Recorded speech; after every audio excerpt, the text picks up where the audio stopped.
ಪಾರ್ವತಿ, ದಿನಾವು ಈ ತಾಯಿಗೆ ಪೂಜೆ ಮಾಡುತ್ತಾ ನಿನ್ನ ಬೇಡಿಕೆಗಳನ್ನು ಸಲ್ಲಿಸುತ್ತದೆ. ಆದರೂ ಆ ತಾಯಿ ನಿನ್ನನ್ನು ಮರೆತು ಬಿಟ್ಟಿದ್ದಾಳೆಂದು ತೋರುತ್ತಿದೆ. ಇಲ್ಲವಾದರೆ ನಿನ್ನ ಭಕ್ತಿಗೆ ಮೆಚ್ಚಿ ಎಂದೋ ನಿನ್ನ ಮನದ ಬಯಕೆಯನ್ನು ಈಡೇರಿಸುತ್ತಿದ್ದಳು.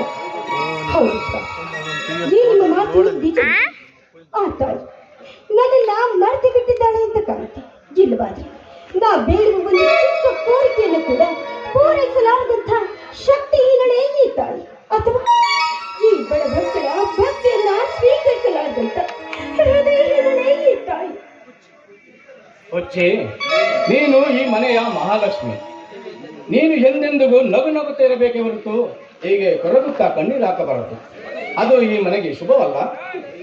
ಸ್ವಾಮಿ, ನಿನಗೆ ಮಕ್ಕಳು ಅಂದ್ರೆ ಅದು ಎಷ್ಟು ಪ್ರೀತಿ ಅನ್ನೋದು ನನಗೆ ಗೊತ್ತಿದೆ.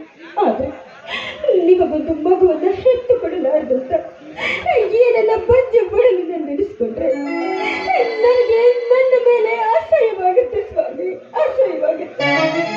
ಯಾರೋ ನೀನು ನೊಂದುಕೊಳ್ಳಬೇಡಮ್ಮ. ನಾವೇನು ಸುಮ್ಮನಿದ್ದೇವೆ. ಮಾಡದ ಪ್ರಯತ್ನಗಳಿಲ್ಲ, ತೋರಿಸದ ವೈದ್ಯರಿಲ್ಲ, ಪೂಜಿಸದ ದೇವರುಗಳಿಲ್ಲ, ತೀರಿಸದ ಹರಕೆಗಳಿಲ್ಲ. ಆದರೂ ಯಾಕೋ ಏನು ಆ ದೇವರು ನಮಗಿನ್ನು ಮಕ್ಕಳನ್ನು ಪಡೆಯುವ ಭಾಗ್ಯ ಕರುಣಿಸುತ್ತಿಲ್ಲ.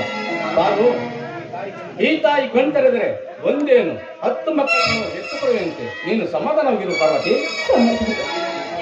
ನೀವೇನು ನನ್ನ ಸಮಾಧಾನ ಮಾಡಿ, ಆದ್ರೆ ಈ ಸಮಾಜ ಮಾತಿಗೊಮ್ಮೆ ಬಂಜೆ ಬಂಜೆ ಎಂದು ಅಳಿಸಿ ಮಾತನಾಡಿದಾಗ ನನಗಾಗುವ ನೋವನ್ನ ನಾನು ಯಾರತ್ರ ಹೇಳ್ಕೊಂಡೆ. ಯಾವುದಾದ್ರೂ ಒಂದು ಮಗುವನ್ನ ಎತ್ತಿ ಆ ಮಗುವನ್ನ ಮುದ್ದಾಡುವಾಗ ಆ ಮಗುವಿನ ತಾಯಿ ಬಂದು ನನ್ನ ಕೈಯಲ್ಲಿರುವ ಮಗುವನ್ನ ಕಿತ್ತುಕೊಂಡು ನನ್ನ ಮನಸ್ಸಿಗೆ ನೋವಾಗುವಂತೆ ಮಾತನಾಡುವಾಗ ಆ ಮಾತುಗಳನ್ನ ನಾನು ಹೇಗೆ ಸಹಿಸಿಕೊಂಡಿದ್ದೆ. ಹೆಣ್ಣಾಗಿ ಹುಟ್ಟಿದ ಮೇಲೆ ಆ ಹೆಣ್ಣು ತಾಯಾಗದೆ ಹೋದ್ರೆ ಅವಳು ಅಮ್ಮಂಗಡೆ ಏನು, ಅವಳಿಗೆ ಅನ್ನೋದು ಇರೋದೇ ಏನು. ಹುಚ್ಚಿ, ಈ ಸಮಾಜದ ಮಾತಿಗೆ ಮನ್ನಣೆ ನೀಡಿದರೆ ನಾವು ಬದುಕಲಾಗುತ್ತದೆ. ಬಾರೋ, ತಪ್ಪಲಿಗಾಳದ ನನ್ನ ತಮ್ಮಂದಿರನ್ನು ಹೆತ್ತ ಮಕ್ಕಳಿಗಿಂತ ಹೆಚ್ಚಾಗಿ ಪ್ರೀತಿ ಬೆಳೆಸುತ್ತಿರುವೆಯಲ್ಲ, ಅದೇಗೆ ನೀನು ಬಂಜೆಯಾಗುವೆ? ತಾನು ಉಂಡರೆ ಹೇಗೆಂದು ಬಚ್ಚಿಟ್ಟುಕೊಂಡು ನನ್ನ ತಮ್ಮಂದಿರಿಗೆ ಹೊಟ್ಟೆ ತುಂಬ ಹಣ್ಣಾಕಿದ ನೀನು ಅದೇಗೆ ಅಮಂಗಳವಾಗುತ್ತೀಯ? ವಿದ್ಯಾಭ್ಯಾಸಕ್ಕೆ ಹೋಗುವ ನನ್ನ ತಮ್ಮಂದಿರಿಗೆ ಉಳಿತಾಯದ ಹಣದಲ್ಲಿ ಹೊಸ ಬಟ್ಟೆ ಕೊಡಿಸೆಂದು ಹೇಳುವ ನೀನು ಅದೇಗೆ ಹೃದಯನಾಳಾಗಿವೆ? ನೀನು ಹೇಳು. ಕಷ್ಟಪಟ್ಟು ದಣಿದು ಬಂದಿರುವ ನಿಮಗೆ ಗೆಲ್ಲಿಸಲಿದ ಮಾತುಗಳನ್ನು ಮಾತಾಡಿ ಈ ನಿಮ್ಮ ಮನಸ್ಸಿಗೆ ನೋಯಿಸ್ಬಿಟ್ಟು ದಯವಿಟ್ಟು ನನ್ನ ಕ್ಷಮಿಸಿ.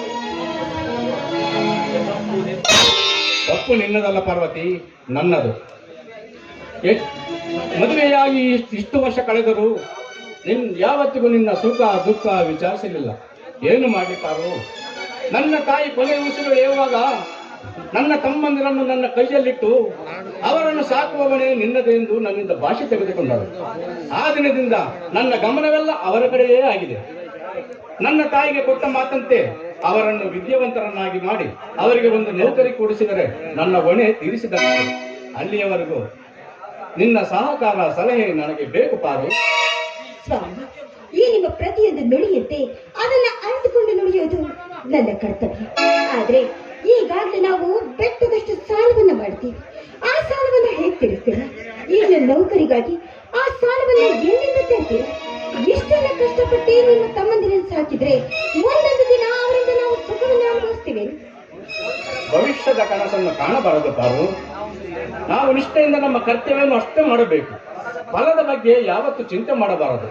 ಅಷ್ಟಕ್ಕೂ ನಮ್ಮ ಸಾಲ ಎಷ್ಟಿದೆ? ಕೇವಲ 2 ಲಕ್ಷ ಮಾತ್ರ. ನನ್ನ ತಮ್ಮಂದರಿಗೆ ನೌಕರಿ ಸಿಕ್ಕಿದರೆ ಅವರು ನಮ್ಮನ್ನು ಕೈ ಬಿಡುವುದಿಲ್ಲ. ಒಂದು ವೇಳೆ ಅವರು ನಮ್ಮನ್ನು ಕೈ ಬಿಟ್ಟರು ನಮಗಿರುವ 4 ಎಕರೆ ಜಮೀನು ಮಾರಿಯಾದರೂ ಸಾಲ ತೀರಿಸದಾರಾಯಿತು. ಆ ಜಮೀನೇ ನಮ್ಮ ಬೆನ್ನೆಲುಬಾಗಿದೆ. ಹೀಗಿರುವಾಗ ಅದನ್ನ ಮಾಡಿದ್ರೆ ಮುಂದೆ ನಮ್ಮ ಗತಿಯೇನು ಸ್ವಾಮಿ? ಅದಲ್ಲದೆ ಈಗ ದಿನನಿತ್ಯವೂ ಕೂಡ ನೀವು ಜಲ್ಲಿಯನ್ನು ಕುಟ್ಟಿ ಅದು ಹೇಗೆ ಜೀವನ ಮಾಡೋದಕ್ಕಾಗುತ್ತೆ ಹೇಳಿ? ಹಗಲು ರಾತ್ರಿ ಅನ್ನದೆ ದುಡಿದು ಕೈಕಾಲು ನೋವೆಂದು ನೀವು ನರಳಾಡುವುದನ್ನ ನನ್ನಿಂದ ನೋಡೋದಕ್ಕಾಗೋದಿಲ್ಲ. ಒಂದು ವೇಳೆ ಆ ಜಮೀನನ್ನ ಮಾಡಿದ್ದೆ ಆದ್ರೆ ಮುಂದೊಂದು ದಿನ ನಾವು ಬೀದಿ ಕಾಲಾಗಬೇಕಾಗುತ್ತೇವೆ.